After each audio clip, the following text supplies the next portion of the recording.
산책하기 딱 좋은 토요일 아침, 우리 산책할래요?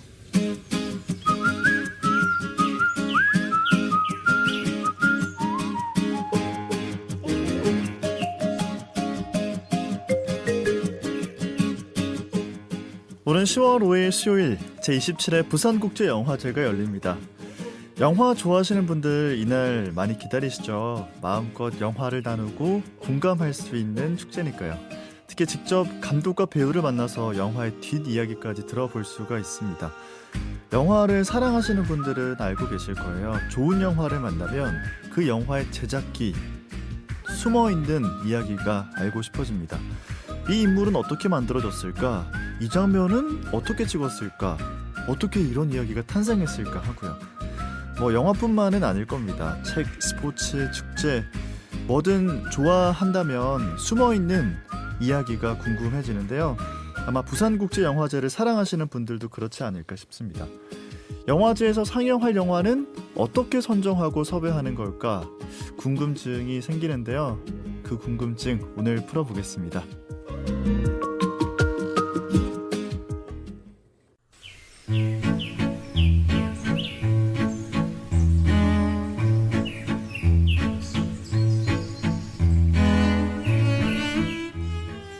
모든 사람을 만족시키는 영화는 없다.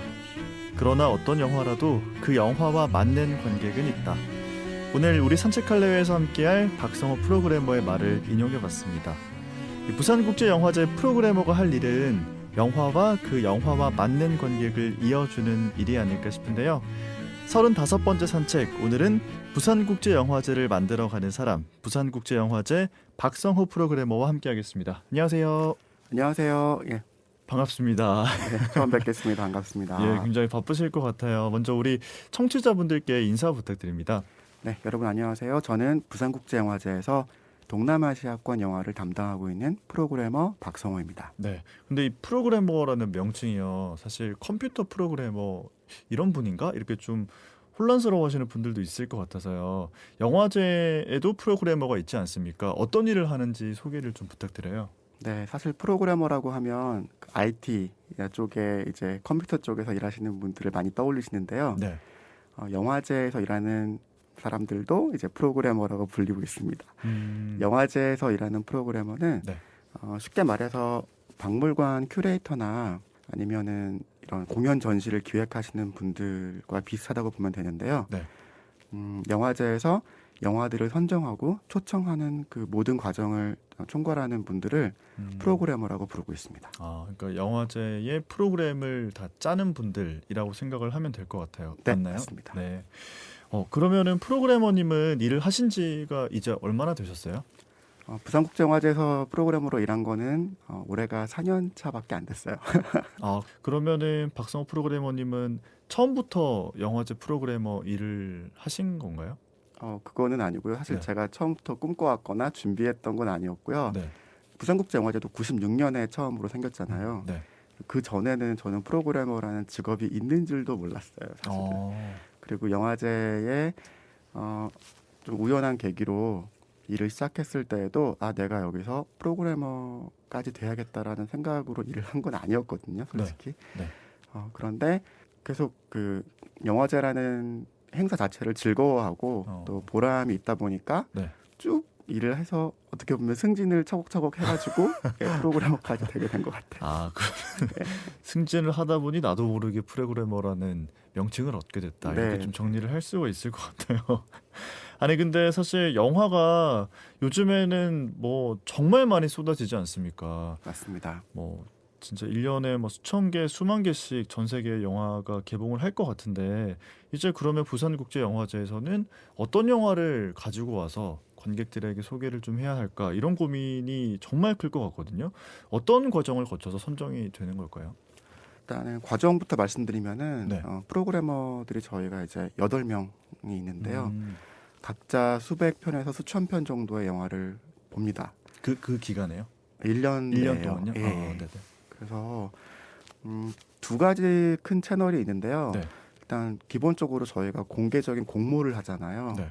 그래서 공개적으로 접수되는 작품들을 권역별로 다 봐야 되고요.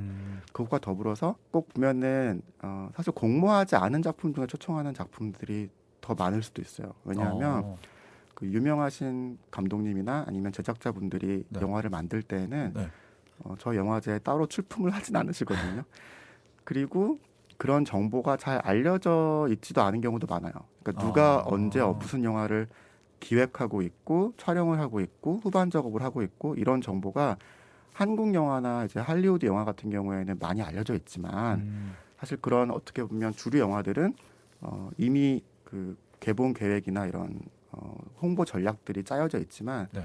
많은 좀 작은 영화들, 예산이 작은 독립 영화들이라든지 이런 영화들은 저희가 좀 찾아야 돼요.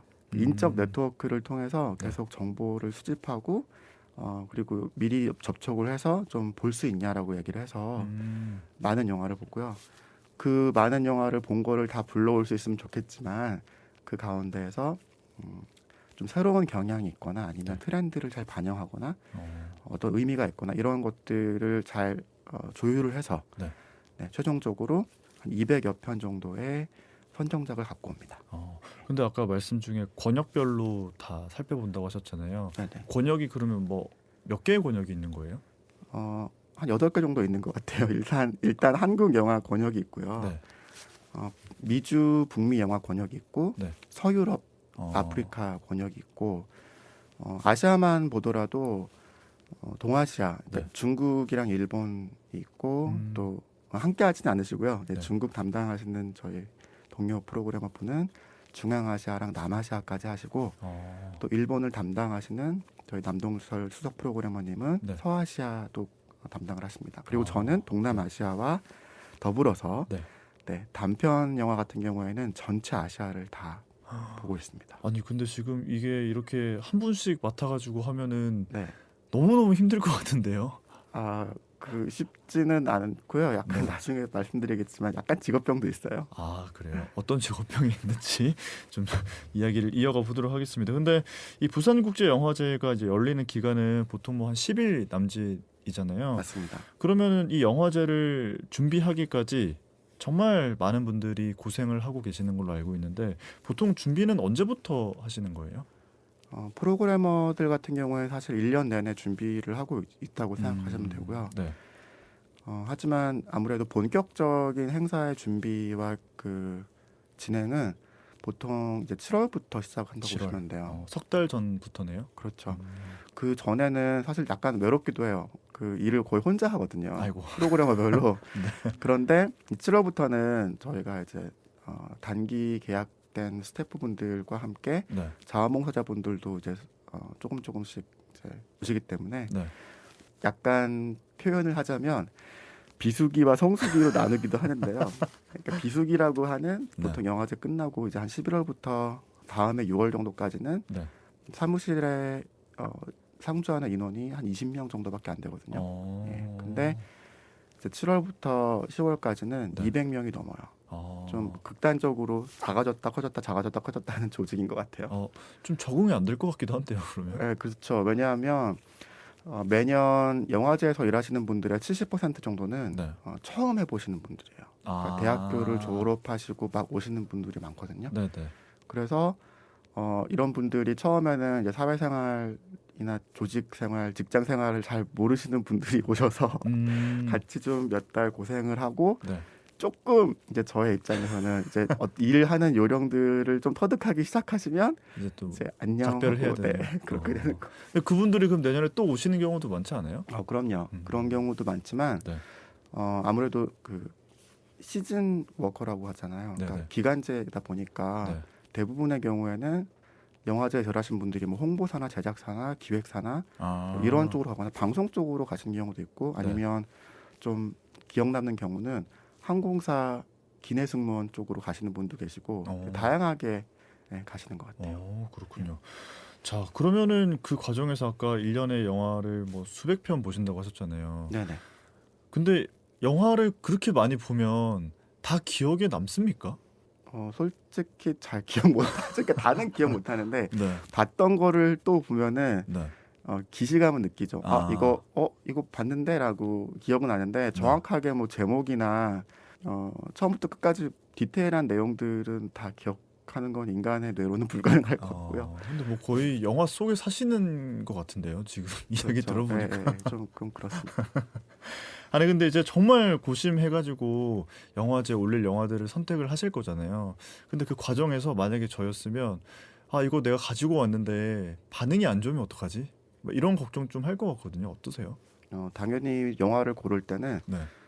관객분들 반응이 좀 궁금하기도 하고 걱정되기도 하죠. 근데 사실 영화제에서 상영하는 영화들이 주류 영화들도 있지만 또 네. 비주류 영화들도 섞어 있어야 된단 말이에요. 그러니까 어떤 그 문화 행사든지 공연 전시 쪽이 다 그렇지만 네. 당연히 알아서 잘 알려질 작품들만 갖고 올 수는 없죠. 근데 그런 작품들도 이제 홍보를 위해서 소위 말해서 멋있는 배우분들, 뭐 예쁜 배우분들이 나오거나 워낙 유명한 감독님들이 연출한 작품들은 저희가 특별히 힘을 쓰지 않아도 영화제 입장에서는 크게 힘을 쓰지 않아도 네.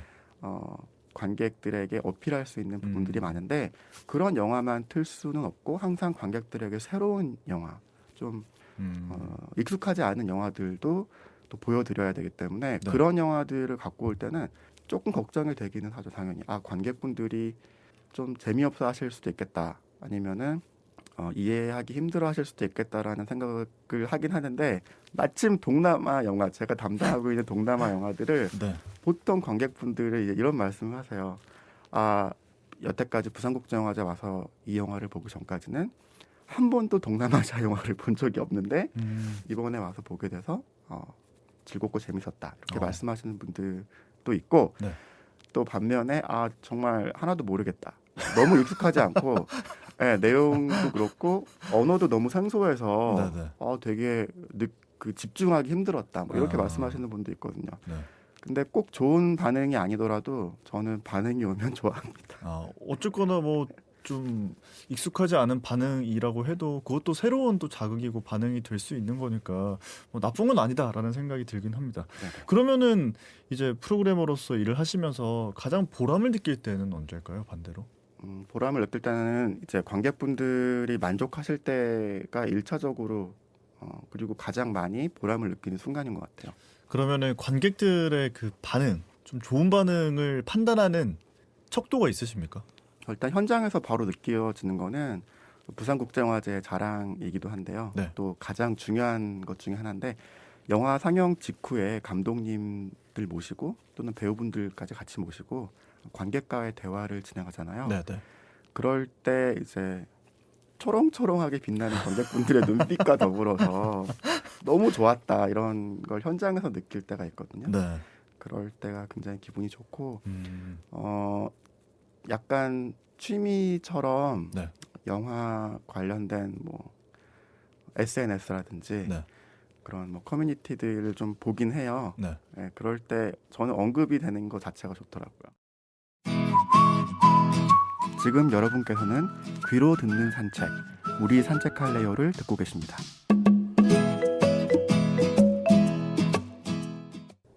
10월의 첫날 토요일에 함께하고 있는 우리 산책할래요 35번째 산책길, 부산국제영화제 박성호 프로그래머와 이야기 나눠보고 있습니다. 질문을 조금 더 이어서 해볼게요. 근데 아까 이제 시작하면서 프로그래머로서 직업병이 있다 이런 말씀하셨잖아요. 네네. 어떤 내용인지 소개를 좀 해주세요. 좀 가벼운 직업병도 있고 무거운 직업병도 있는데요. 네. 가벼운 거부터 가벼운 건 아닌 것 들어볼까요? 같은데 네. 솔직히 이제 6월, 7월, 8월쯤 되면은 너무 영화를 많이 봐서 네. 처음에는 좀 눈이 침침해지고 아이고. 그 다음에는 귀가 먹먹해지고 아이고. 제가 자고 있는 건지 깨어서 영화를 보고 있는 건지 헷갈리는 순간들이 아, 오거든요. 네, 네. 그 물리적으로 조금 힘들어요. 왜냐하면 영화제 일할 때 계속 그 마감 기한과의 싸움이거든요. 뭐든지 영화제도 날짜가 정해져 있고 네. 또 매 상영 하나하나마다 시간들이 정해져 있기 때문에 어느 시간까지 준비가 돼야 되는 건 있는데 네. 꼭 무슨 공모전이나 이런 것들이 늘 그렇듯이 이 마감 직전에 한꺼번에 이렇게 몰려오거든요. 그러게요. 그러면은 그거를 정말 잠을 거의 하루에 뭐 3-4시간 자는 상태로 한 달, 네. 2달 있다 보면은 좀 물리적으로 힘든 게 가벼운 직업병이고요. 이게 가벼운 거면 무거운 건 뭐예요? 네, 무거운 거는 네. 제가 경계하는 것 중에 하나인데 네. 저는 일도 영화를 보는 일을 하고 또 취미도 영화를 보는 거거든요. 아이고. 그래서 어느 순간 이렇게 좀 무감각해질 때가 있어요. 영화예요? 네, 그게 되게 사실은 좀 주의해야 될 것 중에 하나로 생각해요. 근데 어떻게 보면 일과 취미 이게 우리의 삶을 구성하는 요소인데 그 두 개가 같은데 영화를 좀 부정하거나 좀 영화가 좀 그렇게 되면은 진짜 좀 힘드실 수 있겠는데요? 어느 때 힘드냐면 정말 보기 싫어서 힘든 건 아니고요. 네. 되게 감동적이고 좋아하는 영화고 네. 그리고 힘들 때 찾아보면은 힘을 줬던 영화인데 네. 어느 순간 이제 되게 그 느낌이 무감각해요? 없어지는 거예요. 그냥 되게 무뎌지고 그냥 네. 멍해지고 이럴 좀 그런 안타까운 순간들이 있는데 음. 그럴 때는 저는 해결 방안으로 네. 여행을 떠납니다. 아. 네. 잠깐 그 브레이크 타임을 줘야 네, 그래야 이 번아웃된 저의 눈과 귀를 네. 네, 한번 좀 정화해 줄 수 있는 것 그러면 같더라고요. 여행 가서는 절대 영화를 안 보는 시간인 거예요? 가서 또 보시는 거 아니에요? 네, 그렇진 않고요. 네. 네. 어디를 가나 일단 어디에 극장이 있고 어떤 사람들이 표를 사서 극장에 들어가는지 이런 것도 보고요. 네. 특히 유럽 같은 경우에는 시네마테크도 많기 때문에 음. 네, 그런데 근처에 또 좋은 카페들도 많거든요. 네네. 항상 그렇게 말하니까 좀 그렇네요. 항상 저는 영화관 근처를 네. 맴돌면서 네. 아니 사실 이런 것도 궁금했거든요. 영화제가 끝나고 이러면은 주로 좀 어떤 일을 하시면서 시간 보내세요?라고 여쭤보고 싶었는데 그냥 그 시간도 당연히 영화 함께 하신다는 걸로 생각하면 되는 건가요? 네, 그리고 어떻게 보면 저는 점점 이제 중년의 위기, 인생의 앞으로 10년 뒤, 20년 뒤를 생각하면 조금 걱정되는 게 있는데요. 네. 저의 그 상당히 많은 친구들과 네. 모든 인적인 관계가 네.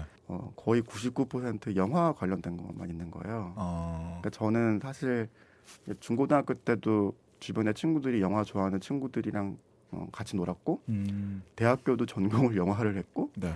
그 일도 사회에 나와서 영화 관련된 일을 쭉 해와서 네.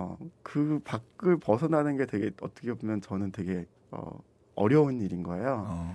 그래서 사람들 만나고 이런 것도 네. 보면은 너무 영화 쪽이라서 오히려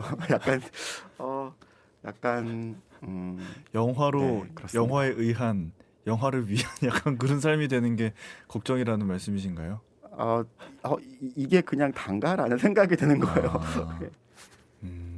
그러게요. 근데 아마 또 이런 비슷한 고민 하시는 분들도 꽤 있을 것 같다는 생각이 들고 네.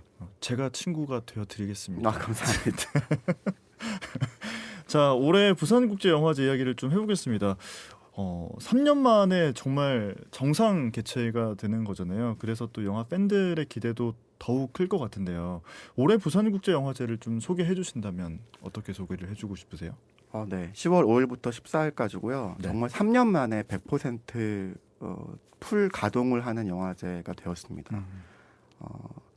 지난 2년 동안에도 멈추진 않았어요. 사실은 네네. 전 세계 많은 영화제들이 취소를 하거나 이제 100% 온라인으로 가거나 뭐 이런 경우가 많았는데 네. 부산국제영화제는 어쨌든 물리적인 영화제 형태는 갖췄거든요. 하지만 뭐 이를테면 관객 수를 좀 제한한다든지 이런 것들이 있었는데 올해는 극장도 100% 좌석을 운영하고요. 모든 행사들, 뭐 시네마 투게더를 비롯해서 각종 행사들도 100% 진행을 하고 또 해외 게스트 분들도 100% 이상으로 오신다는 것 같아요. 그렇겠네요, 진짜. 그래서 굉장히 즐겁고 신나는 영화제가 될 것 같습니다. 그만큼 또 영화가 많아서 고생을 많이 하셨겠다는 생각도 드네요. 사실 그 프로그래머가 제가 처음에 영화를 선정하는 직업이라고 말씀드렸잖아요. 네. 근데 어떻게 보면 영화를 선정하지 않는 비선정하는 게 주업일 수도 있어요. 그건 무슨 말씀이세요? 왜냐하면 네. 이를테면은 이번에 단편 영화가 아시아에서 1,200편이 넘게 출품을 했거든요. 네. 근데 그 중에 저희가 부르는 영화는 딱 10편이에요. 어. 아시아 단편 경쟁으로 부르는 영화는 그러면 어. 120대 1 정도의 경쟁률인데 네. 사실 저도 영화제 일을 이제 10년 넘게 해오다 보니까 출품하는 사람들 뭐 감독도 그렇지만 제작자도 그렇고 되게 낯익은 이름들이 많단 말이에요. 네네. 그리고 저한테 특별히 영화 좀 잘 봐달라고 이렇게 메시지나 이메일을 보내시는 분들도 많고 이런 분들이 나중에 또 다른 영화제 출장 가거나 다른 영화들을 계속 만들어서 출품하실 분들이긴 한데 네. 근데 떨어뜨려야 되는 거예요. 아. 어쩔 수 없이. 네. 그런데 떨어뜨릴 때 되게 잘 말씀을 드려서 음. 어쩔 수 없이 전 미안하게 됐다라고 잘 달래가면서 떨어뜨려야 영화제에 큰 불만 없이 조금 더 다음엔 열심히 하겠어라는 마음가짐을 가지실 수가 있는 건데 네. 조금 잘못하면은 왜 너무 속상하게 내 작품을 떨어뜨렸냐 이러면서 좀 컴플레인하고 화내시는 경우도 있죠, 사실. 아 그런 부분이 근데 진짜 좀 쉽지 않겠네요. 말씀 들어보니까. 네, 되게 연구 직업이기도 하지만 네. 상당한 감정 노동도 하고 있습니다. 2022 부산국제영화제가 지금 뭐 말씀드린 것처럼 3년 만에 정말 원래의 모습으로 돌아가서 정상 개최가 되는데요. 박성호 프로그래머가 뽑은 올해 부산국제영화제 추천작이 있다면 어떤 게 있을까요? 제가 선정한 동남아시아 영화들은 다 추천을 드리는데요. 네. 딱 이제 첫 번째로 한 편만 강추를 드린다 하면은 네. 저는 리턴 투 서울을 추천드리고 싶어요. 리턴 투 서울. 네. 어떤 내용이에요? 내용이 네.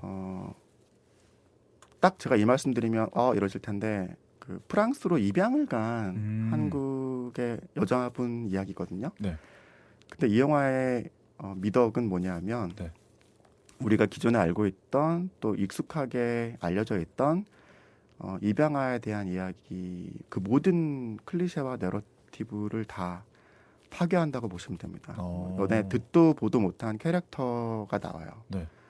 그러니까 영화 속의 주인공 이름이 프레디인데요. 프레디. 네. 네. 일단 여자 이름이 프레디인 것부터 약간 그러네요. 흔한 일은 아닌데 네. 한국어를 하나도 못하는 상태에서 우연히 오게 돼요. 한국에 20년 동안 한 번도 오지 않았고 크게 관심도 없었던 한국에 우연히 오게 됐는데 네. 태풍 때문에 우연히 오게 돼요. 근데 주변 사람들의 도움과 뭐 이런 것들을 통해서 이제 오광록 배우님이 연기하시는 생부를 만나게 돼요. 근데 보통 우리가 알고 있던 저는 뭐 한국 사랑하고 관심 있고 뭐 아버지 뭐 어머니 용서해요 이런 게 아니라 네. 정말 불만도 많고 파괴적이고 하고 싶은 말 다 하고 어떻게 보면 현실적이네요, 좀. 현실에서도 있기는 있는 경우였는데 네. 흔치는 않은 경우인 것 같아요. 되게 걸크러쉬 캐릭터라 가지고 네. 너무너무 매력적인 캐릭터가 나오는데 그래서 오히려 사실 처음엔 너무 세게 그린 게 아닌가 이 캐릭터를 너무 강하게 그려서 관객분들이 좀 부정적인 반응을 처음엔 보이실 수도 있어요. 이해하기 힘들고 약간 좀 건방지고 예의 없고 이렇게 보실 수도 있는데 그 초반을 잘 넘기시면 중후반에는 그 여러 가지가 이해가 되고 캐릭터의 성장을 지켜보면서 감동을 받을 수 있는 그런 영화입니다. 프레디는 어느 배우가 연기했어요? 박지민이란 배우님인데요. 네. 사실 이분이 연기를 처음 하시는 거였어요. 원래는 이분은 한국에서 어린 시절 부모님을 따라서 프랑스로 입양이 아니라 네. 이민을 가신 분인데 실제로요? 네. 네. 근데 실제로도 이분은 이제 예술을 전공하시고 뭐 설치 미술, 회화 미술 이런 것들을 하시는 분이거든요. 근데 이제 감독님이 뭐 지인의 지인을 통해서 이제 캐스팅 과정에서 여러 사람들을 리허설을 했을 때 오디션을 했을 때 네. 발굴이 된 그런 케이스입니다. 리턴 투 서울이라는 영화를 소개를 해드렸어요. 아마 나중에 이 영화를 만나면은 굉장히 반가울 것 같다는 생각이 듭니다. 한 두세 개 더 추천해 주세요. 네. 그리고 좀 재미난 영화였는데요. 저에게는 네. 아줌마라는 영화를 추천드립니다. 아줌마. 네. 추천하시는 이유는요? 제목만 들어도 좀 재밌을 것 같지 않으세요? 그러게 기대는 되는데. 되게 익숙하고 이게 그 싱가포르의 허슈민 감독님이 연출하신 거거든요. 근데 제목이 영어도 아줌마고 한국어도 아줌마인데. 진짜요? 네. 근데 그 외국인이 보는 한국의 아줌마를 그린 영화인가요? 그런 시선이 들어가 있겠죠. 근데 실제로 감독님의 그 어머님이 한류를 한국 드라마를 굉장히 좋아하시는 분이셔가지고 그거에 대한 이제 영감을 받아서 네. 영화를 만드셨는데요. 싱가포르의 그 한류에 빠진 아줌마가 처음으로 한국을 여행하는 로드 무비거든요. 네. 근데 이분도 중년 여성의 위기 그리고 약간 자신의 재발견 이런 거를 이제 한국을 통해서 하게 되는 이야기예요. 뭐 여진고 배우님도 나오고 막 그 한국 배우님들이랑 같이 작업을 했는데요. 네. 웃겨요. 그냥 약간 코미디이기 때문에 편하게 보실 수 있고 네. 또 외국 사람들이 우리나라에 오면은 이런 일들을 겪을 수도 있겠구나라는 우리에겐 너무 당연하고 익숙한 건데 그들에게는 좀 뭔가 새롭고 신선하게 다가올 수도 있겠다. 그러면서 서로를 이해할 수 있는 어떤 그 범주 안에는 서로 있겠다라는 생각이 들더라고요. 아니 근데 프로그래머님이 너무 영화를 좀 보고 싶게끔 말씀을 해주셔가지고 이 두 영화는 꼭 봐야겠다는 생각이 우선 듭니다. 자, 오늘 2022 부산국제영화제 소식까지 조금 전해주셨는데요. 이 질문을 마지막으로 꼭 드리고 싶었어요. 박성호 프로그래머에게 영화란 무엇일까? 네, 영화란 무엇일까요? 네. 영화는 저에게는 세상을 보는 창이라고 정리하면 될 것 같습니다. 그러니까 영화가 세상은 아닌 것 같아요. 네, 하지만 네. 또 영화를 통해서 모든 현실을 알 수는 없지만 마치 약간 창밖에 아니면 기차를 여행할 때 밖에 보이는 풍경처럼 네. 창 밖에 뭔가 있는 거를 보고 그거에 대한 관심을 갖고 어떤 그 다음에 저의 생각이나 행동의 변화까지 조금은 그 만들 수 있는 그런 세상을 보는 창이 아닐까 생각합니다. 알겠습니다. 자, 오늘 이 시간 부산국제영화제 박성호 프로그래머 함께했고요. 이제 또 더 바쁘실 텐데 마무리 잘 하셨으면 좋겠고 다음에 또 뵙기를 바라면서 여기서 보내드리도록 하겠습니다. 오늘 말씀 감사합니다. 네, 감사합니다. 지금까지 부산국제영화제 박성호 프로그래머와 함께했습니다. 부산국제영화제가 다음 주 수요일에 개막을 합니다. 코로나 이후에 정상화된 27회 부산국제영화제. 10월의 시작은 영화와 함께 해보셔도 좋겠다는 생각입니다. 오늘 마지막 곡으로 Kings of Convenience의 I'd Rather Dance With You 이 곡 남기면서 인사드릴게요. 저는 다음 주 36번째 산책길에서 먼저 기다리고 있겠습니다. 지금까지 아나운서 서정모였습니다.